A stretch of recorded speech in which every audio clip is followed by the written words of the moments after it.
Welcome to special analysis. నేను రమా మండవ. ఈరోజు అనాలిసిస్లో భాగంగా మనం తీసుకోబోతున్న టాపిక్ ఏంటంటే, పురంధరేశ్వరి బీజేపీ అధిష్టానం మీద అలకపోనారా అంటే గత కొన్ని రోజులుగా జరుగుతున్న పరిణామాలు అన్నీ కూడా దాన్ని నిజం చేస్తూ ఉన్నాయి. బట్ ఆమె వ్యక్తిగత కారణాల వల్ల రాలేదా, లేకపోతే నిజంగానే ఆమె పార్టీకి గ్యాప్ మెయింటైన్ చేసే ప్రయత్నం చేస్తున్నారనేది మనం పక్కన పెడితే, సాక్షాత్తు అమరావతి వేదికగా మోడీ ఇనిషియేట్ చేసిన సభకు ఆమెకు గైర్హాజరవడం మాత్రం చాలా సీరియస్గా చర్చనీయాంశం అవుతూ ఉంది. ఈ రోజున చాలామంది ఆమె వ్యక్తిగత కారణాలని చెప్తున్నప్పటికీ, ఆమె అసలు అందుబాటులో లేరు ఏపీలో అని చెప్తున్నప్పటికీ, బట్ మోడీ సభకు స్వయంగా ఆమె రాష్ట్ర బీజేపీ అధ్యక్షురాలు. అలాంటి బీజేపీ అధ్యక్షురాలు ఈరోజు మోడీ సభకు గైర్హాజరవడాన్ని మాత్రం చాలామంది డైజెస్ట్ చేసుకోలేకపోతున్నారు బీజేపీ నేతలు. ఈ క్రమంలోనే ఈరోజు Purandeswari talk of the politics అయ్యారు. ఏదైనా సరే మోడీ వచ్చారు అండ్ దెన్ మళ్ళీ అమరావతి పునర్నిర్మాణంలో తాను కూడా భాగస్వామ్యం అవుతా అన్నారు.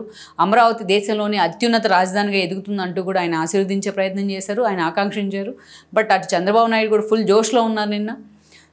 ఇక పవన్ కళ్యాణ్ వైపు నుంచి చూసినట్టు కూడా అదే స్థాయిలో మోడీ అండ్ పవన్ కళ్యాణ్ మధ్య బాండింగ్ కానీ, అదేవిధంగా లోకేష్ తన స్పీచ్తో ఆకట్టుకున్న విధానం, ఇవన్నీ కూడా ఎసెట్స్. అమరావతి సభలో మొత్తం రాష్ట్రం నలుమూలల నుంచి కూడా జనం తండోపతండాలుగా అక్కడికి వచ్చిన తీరు కానీ, ఇవన్నీ కూడా నిజంగానే అమరావతి మీద ఒక హోప్ని, అక్కడ అమరావతికి భూములు ఇచ్చిన రైతుల్లో కావచ్చు, ఏపీ ప్రజల్లో కావచ్చు, మళ్ళా ప్రజల్లో కావచ్చు, రాజధానిని మళ్ళీ పునర్నిర్మిస్తున్నాం అనే ఒక పాజిటివ్ వైబ్ వచ్చిన విషయం ఇదంతా. కానీ వీటన్నిటికన్నా హైలైట్లు అయిన అంశాలు కొన్ని ఉంటాయి అక్కడ. పాజిటివ్లో హైలైట్ అయిన అంశం ఏంటంటే పవన్ కళ్యాణ్కి స్వయంగా మోడీ చాక్లెట్ ఇచ్చే ప్రయత్నం చేయడం, లోకేష్ లాంటి వాళ్ళని పిలిచి నన్ను కలవడానికి రావా ఢిల్లీకి అంటూ కూడా క్వశ్చన్ చేసే ప్రయత్నం చేయడం, ఇలాంటివి చాలా హైలైట్ అవుతుంది. చంద్రబాబు చాలా నవ్వుతూ వేదిక మీద కనిపించడం, చాలా పాజిటివ్ స్పిరిట్తో ఉండడం, ఇవన్నీ కూడా హైలైట్ పాజిటివ్ వైపుతో ఉన్న అంశాలు. అయితే నెగిటివ్గా అక్కడ ఫోకస్ అయిన అంశం ఏంటంటే పురంధరేశ్వరి ఆ సభకు గైర్హాజరు కావడం. చాలా రోజులుగా ఆ పార్టీలో జరుగుతున్న చర్చ, పురంధరేశ్వరి ఆ పార్టీలో సఫకేషన్ ఫీల్ అవుతున్నారా అనేది. పాపం ఆవిడ ఎప్పుడు కూడా మీడియా ముందుకు వచ్చి తాను సఫకేషన్ ఫీల్ అవుతున్నారనో, లేకపోతే తాను బయటపడి చెప్పే ప్రయత్నము, లేకపోతే నిజంగా సఫకేషన్ ఫీల్ అవుతున్నా అని ఆ ఇష్యూని బయటకు ఎక్స్ప్లోజ్ చేసే ప్రయత్నం ఎక్కడ చేయలేదు ఆవిడ. అంతే నిజాయితీగా, అంతే హుందా రాజకీయాలు చేస్తూ వస్తున్నారు ఆవిడ, పార్టీ ఏదైనా సరే, పదవి ఏదైనా సరే. అలాంటి పురంధరేశ్వరి ఈరోజు ఏపీ రాజకీయాల్లో ఆ స్థాయిలో చర్చనీయాంశం అవడానికి కారణం మోడీ సభకు గైర్హాజరు కావడమే. ఇక్కడ మనం చూసినట్టయితే అయితే ఆమె సన్నిహితులు కానీ, ఆమె అనుచరులు కానీ చెప్తున్నమాట, ఆమె ఏపీలో అందుబాటు లేని కారణంగానే, ఆమె వేరే ఇక్కడ సభకు వచ్చే పరిస్థితిలో ఉన్న కారణంగానే ఆమె సభకు రాలేదని వాళ్ళంతా కూడా సమర్థిస్తూ ఉన్నారు. But what ever it may, కారణాలు ఏమైనా పురంధరేశ్వరి వైపు నుంచి మోడీ సభకు గైర్హాజరు రాలేకపోతున్నందుకు కనీసం సోషల్ మీడియా వేదికగా ఒక పోస్ట్ పెట్టినా ఇన్ని అనుమానాలకు తావివ్వకుండా ఉండేది అనేది ఒక చర్చ. అయితే ఇక్కడ ఆమె అసంతృప్తి కారణం అని చెప్పుకోవడానికి కూడా కొంత ఫ్లాష్ బ్యాక్ ఉంది, కొంత హిస్టరీ ఉంది. సో పురంధరేశ్వరి మనకు తెలుసు, ఎన్టీఆర్ బిడ్డ ఆమె. సో దాని భర్తతో కలిసి చంద్రబాబు నాయుడుతో విభేదించి బయటకు వచ్చినారు. కాంగ్రెస్లో ఆమె కేంద్ర మంత్రిగా కూడా పనిచేశారు. ఈవెన్ ఐక్యరాజ్య సమితిలో ఆంధ్రప్రదేశ్ తెలుగు వాయిస్ని కూడా అక్కడ వినిపించే ప్రయత్నం చేశారు ఆవిడ.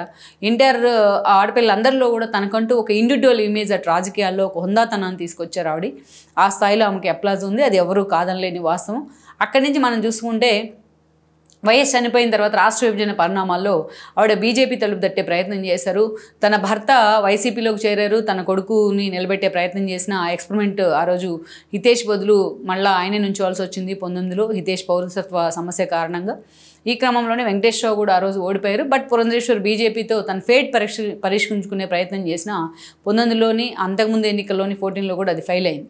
దెన్ అక్కడి నుంచి మనం చూసినట్లయితే పురంధరేశ్వరి మాత్రం బీజేపీలో తనకు పదవులు ఉన్నా లేకపోయినా అదే స్థాయిలో పనిచేస్తూ వచ్చారు. మహిళా మోర్చా నాయకురాలుగా కొన్ని రాష్ట్రాలకి ఇన్ఛార్జిగా కూడా ఆమె పనిచేస్తూ వచ్చారు. బీజేపీ స్టిక్ అని అయి ఉన్నారు ఆవిడ. ఎస్పెషల్లీ 2019లో వైఎస్ఆర్సీపీ అధికారంలోకి వచ్చిన తర్వాత ఆవిడతో పాటు ఆల్రెడీ అప్పటికే వాళ్ళ హస్బెండ్ ఎవరైతే వెంకటేశ్వరరావు ఉన్నారో ఆయన ఓడిపోయిన తర్వాత కూడా కొన్ని రోజులు పార్టీలో కొనసాగారు. అప్పుడు ఆవిడకి చాలా ఆఫర్ వచ్చింది కూడా, వైఎస్ఆర్సీపీలో రావాలి ఆ దంపతులు ఇద్దరు అనేసి. కానీ ఎక్కడ కూడా ఆమె డివైడ్ అయ్యే ప్రయత్నం చేయలేదు, బీజేపీలోనే స్టిక్ ఆన్ అవుతూ వచ్చారు. ఈ క్రమంలోనే మొన్నటి ఎన్నికల కంటే ముందు ఎప్పుడైతే దగ్గుబాటి వెంకటేశ్వరరావు రాజకీయాల నుంచి నేను తప్పుకుంటున్నాను, రాజకీయ సన్యాసం చేస్తున్నానంటూ కూడా ఆయన ప్రకటించారు. సో హితేష్ భవిష్యత్ ఏంటా అన్న ఆలోచన లేకుండా ఆమె కూడా బీజేపీలోనే ఉండిపోయారు. అలా అని తన కొడుకు టికెట్ ఇప్పించుకోవాలనే ప్రయత్నం అయితే ఆమె ఎక్కడా కూడా చేయలేదు. సో అక్కడి నుంచి ఆమె పార్టీ అధ్యక్షురాలు అయ్యారు మొన్నటి ఎన్నికలకు ముందు. ఒక కన్నా లక్ష్మీనారాయణతో, ఒక సోము వీర్రాజ్తోని బీజేపీ ఏపీ వేదికగా చేసిన ప్రయత్నం ఫెయిల్ అయింది. వాళ్ళు ఎప్పుడు కూడా అధికారంలో ఉన్న జగన్మోహన్ రెడ్డిని ఏమనుకుండా ప్రతిపక్షంలో టీడీపీనే టార్గెట్ చేస్తూ వార్తల్లో ఉండేవాళ్ళు. దెన్ పురంధేశ్వరి ఎప్పుడైతే అధ్యక్షురాలుగా బాధ్యతలు తీసుకున్నారో అప్పటి నుంచి కూడా ఆ పార్టీని లైమ్లైట్లో పెట్టే ప్రయత్నం చేశారు ఆవిడ. జగన్మోహన్ రెడ్డికి సంబంధించిన లిక్కర్ మాఫియా వ్యవహారం మొదలుకొని అనేక అంశాల్లో ఆవిడ తీసుకెళ్లి మోడీకి, అమిత్ షాకి కంప్లైంట్ చేసిన సందర్భాలు ఉన్నాయి. జగన్మోహన్ రెడ్డి బండారాన్ని ప్రతిరోజు కూడా ఏదో ఒక రూపంలో బయటపెడుతూ మీడియాకి ఎక్కిన సందర్భాలు ఉన్నాయి. అలా ఒక ప్రతిపక్షంగా సమర్థవంతంగా పురంధేశ్వరి తన వాయిస్ని అయితే వినిపిస్తూ వచ్చారు. దెన్ ఆవిడ అనేక రకాలుగా పాపం సాఫ్ట్ కార్నర్ కూడా అయ్యారు ఆవిడ వైఎస్ఆర్సీపీకి. ఈ స్థాయిలో ఈ ఇష్యూస్ బయటపెట్టినందుకు చంద్రబాబు నాయుడు మౌత్ పీస్ అంటూ కూడా విజయసాయి రెడ్డి లాంటి వాళ్ళు, రోజా లాంటి వాళ్ళు ఆమె టార్గెట్ చేసిన సందర్భం ఉంది. దెన్ మొన్నటి ఎన్నికల్లో అటు పవన్ కళ్యాణ్ ఎంత ఇనిషియేట్ తీసుకున్నా టీడీపీతో పొత్తుల దిశగా పార్టీని నడిపించడంలో, పెద్దల్ని ఒప్పించడంలో కూడా పురంధేశ్వరి కీలక పాత్ర పోషించారు. ఈ క్రమంలోనే కూటమి ఏర్పడింది. ఆవిడ మొన్నటి ఎన్నికల్లో రాజమండ్రి నుంచి ఎంపీగా పోటీ చేశారు, ఎంపీగా గెలుచున్నారు. అయితే ఆవిడకి సామాజిక వర్గ కోటాలో కావచ్చు, బీజేపీ పెద్దల యాంగిల్లో కావచ్చు ఆమెకు మంత్రి పదవి వస్తుందనే చర్చ జరిగినప్పటికీ బట్ బీజేపీ అధిష్టానం మాత్రం శ్రీనివాస్ వర్మని, నర్సాపురం నుంచి గెలిచిన శ్రీనివాస్ వర్మని ఆ రోజు మంత్రిని చేసింది. ఎవరు ఊహించని పరిణామం అనుకోవచ్చు ఇది. సో పురంధేశ్వరి మంత్రి పదవికి దూరంగా ఉండిపోయారు. ఇక ఆ తర్వాత మనం చూసాము స్పీకర్ పదవిలో ఉందనే, రేస్లో ఉందనే చర్చ కూడా జరిగింది. చాలా రోజుల పాటు ఉన్నారనే చర్చ. బట్ ఆ దిశగా కూడా ఆ స్థాయిలో బీజేపీ అధిష్టానం అయితే ఫోకస్ పెట్టలేదు. మొత్తానికైతే ఆమెని రాజమండ్రికే పరిమితం చేస్తున్నారా అన్న చర్చ కూడా జరిగినప్పటికీ ఇక పార్టీ అధ్యక్షుల బాధ్యతలు వచ్చేటప్పటికే ఆల్రెడీ పురంధేశ్వరి 2 సంవత్సరాలు పూర్తిగా వస్తుంది. అందుకని ఆవిడని పక్కన పెట్టి అటు కిరణ్ కుమార్ రెడ్డి లాంటి వాళ్ళకో, లేకపోతే రామ్ మాధవ్ లాంటి వాళ్ళకో, లేకపోతే ఇంకొకరికో ఆ బాధ్యతలు ఇస్తున్నారనేది చాలా రోజులుగా చర్చ నడిచినప్పటికీ బట్ ఆ దిశగా మాత్రం ఏదైతే పార్టీ వైపు నుంచి ఇనిషియేషన్ అయితే లేదు. ఇక మరోవైపు చూసినట్లయితే ఈ రోజున పార్టీలో అనేక రకాలుగా కొన్ని విభేదాలు బయటకు వస్తూ ఉన్నాయి. అటు ఎక్కడికక్కడ బీజేపీ నేతలు, గెలిచిన నేతలు కొంతమంది అందుబాటులో లేకపోవడం, వాళ్ళ మీద విమర్శలు చేయడం. జీవీఎల్ నరసింహారావు లాంటి వాళ్ళు అసలు ఎక్కడున్నారో తెలియదు. మొన్న ఎంపీగా ఆల్మోస్ట్ రేస్లో ఉన్నాయని లాస్ట్ మినిట్లో అధిష్టానం ఆయన పక్కన పెట్టింది. పార్టీ అధికారంలోకి వచ్చిన తర్వాత జీవీఎల్ ఎక్కడున్నాడో తెలియని పరిస్థితి. సీఎం రమేష్తో స్థానిక బీజేపీ నేతలకి ఆయన మోనోపలిగా ఉన్నారనే విమర్శలు ఉన్నాయి. విజయవాడ వెస్ట్ నుంచి గెలిచిన సుజనా చౌదరి మీద అదే స్థాయిలో విమర్శలు వస్తూ ఉన్నాయి, ఆయన అందుబాటులో ఉండలేదు అని. ఇక మరోవైపు శ్రీనివాసవరం విషయానికి వచ్చినట్లయితే సోము వీర్రాజు లాంటి వాళ్ళతో ఉన్న క్లోజ్ అసోసియేషన్ కారణంగా ఆయన ఎప్పుడు కూడా వార్తల్లోనే వస్తూ ఉన్నారు. ఈవెన్ సోము వీర్రాజుకి మరోసారి ఎమ్మెల్సీ ఇవ్వడానికి కూడా సొంత బీజేపీ నేతలే కొంతమంది తప్పుపడటం జరిగింది. ఇలా ఎక్కడికక్కడ బీజేపీ నేతల మధ్య ఉన్న విభేదాలు ఎప్పటికప్పుడు బయటపడుతూ ఉంటే వాటన్నిటినీ పురంధేశ్వరి సెటరేట్ చేయలేకపోతున్న విమర్శ అయితే ఉంది. At the same time Somu Veerraju లాంటి వాళ్ళతో గతంలో ఆమెకున్న విభేదాలు కూడా అందుకే ఆమె సైలెంట్ అవ్వడానికి కారణమయ్యాయన్న చర్చ కూడా ఉంది.